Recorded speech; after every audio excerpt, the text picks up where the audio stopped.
Now this is ballsy. He's got big balls. We got big balls. Balls are always bouncing. Balls of steel. Not in this case. Okay, one question I wanted to ask you about again. I know you talked about this before. Is about the stimulus package. What is it that you want to know about the stimulus? And the fear of the Republicans of that this is a really, really, really bad thing. I mean, I know. First of all, when the Republicans are complaining about it being a bad thing about spending, just shows the absolute hypocrisy of the Republicans in all the 8 years of them spending. And this is not me defending the Democrats. This is me pointing out the pure hypocrisy of the Republicans. The Democrats are no better. However, for the record, Republicans have a higher spending rate out of all the time that they've been in office of the whole existence of the United States of America. This is easily foundable on google.com, .ca, whatever. And the Democrats in the end are no better.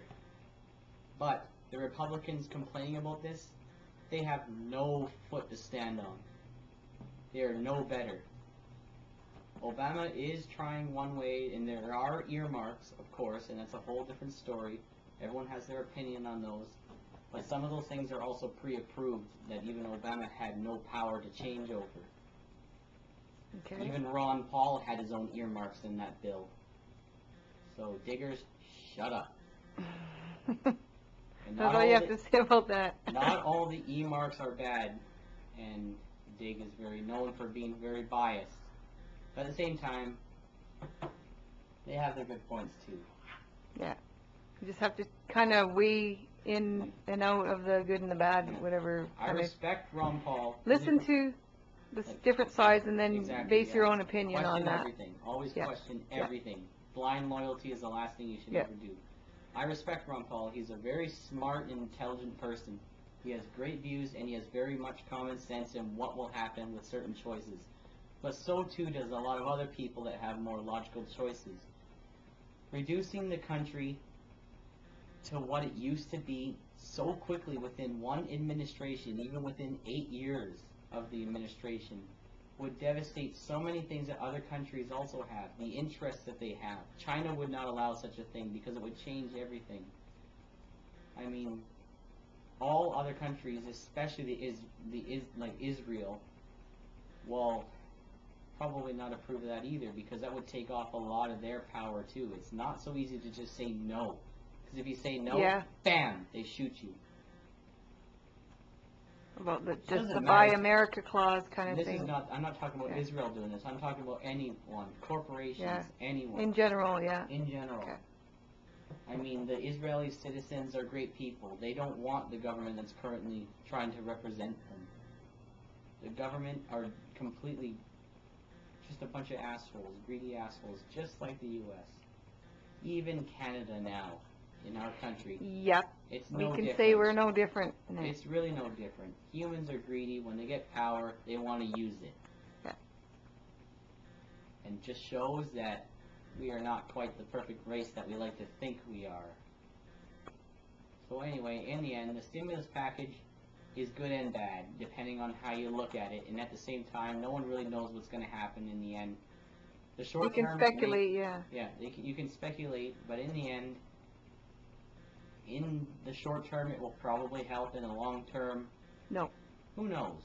Probably won't help because they're already in so much debt as is. Yeah. It might not help. Probably won't help. But at the same time, there's always a chance, and you just never know. But I do not support any other heavy spending like that. That is just... Okay, what do you think if they would have just told the banks to just fail? Like, just let them fail without the stimulus package? For one thing, it's hard to say because it is hard to say. I don't have much knowledge in a lot of this, to be honest. So I can only base it, like, I could easily be wrong on a lot of things. So I can only base off of what I know. But in terms of bankings all failing, it would essentially destroy the money that is saved with a lot of people, would it not? You would think so, because If the banks fail, they no longer hold their money, so their money is destroyed, or I doubt it would be I'm wondering about that too, because banks take investments or Yeah. whatever, and what happens to that money Yeah, if what they if- let the banks yeah. fail, kind of thing. That's the one thing I'm wondering about. So, yeah, and it's like, It's not that easy to just What? say to let them where fail. does the money that people store to the bank go? Does it go Yeah. back to them automatically? Where That's does the it thing, go? yeah. How does it get back to them? Did they give Yeah. them the cash? Because that's the only way they can give it back to them. Yeah. Or they have some credit thing, but who could claim that sort of credit? That doesn't make any sense anyway. But Okay. they would basically have to give cash, and that's unrealistic because, I mean, by that time the cash would be worthless anyway. Yeah, pretty much. But the one example that Republicans had was like the AIG got $180 billion as a bailout package, but they're only right now worth only about $1 billion. So what happened there? Like, the stocks went right down on them, and all that money that was used to bail them out is worth diddly squat. Stuff like that is pretty pointless, I would think. You know what? Everything that governments do I guess. pretty much It's like pointless. damned if you do and damned if you don't, right? Pretty much, yeah. Because really, in the end, they have the power. They'll do whatever they want. They want the money in certain areas. They'll get it. I mean, I know some people may not like him, but I highly recommend you look at George Carlin.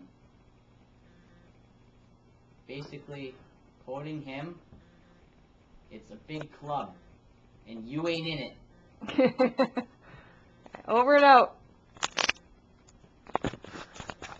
Actually, this thing doesn't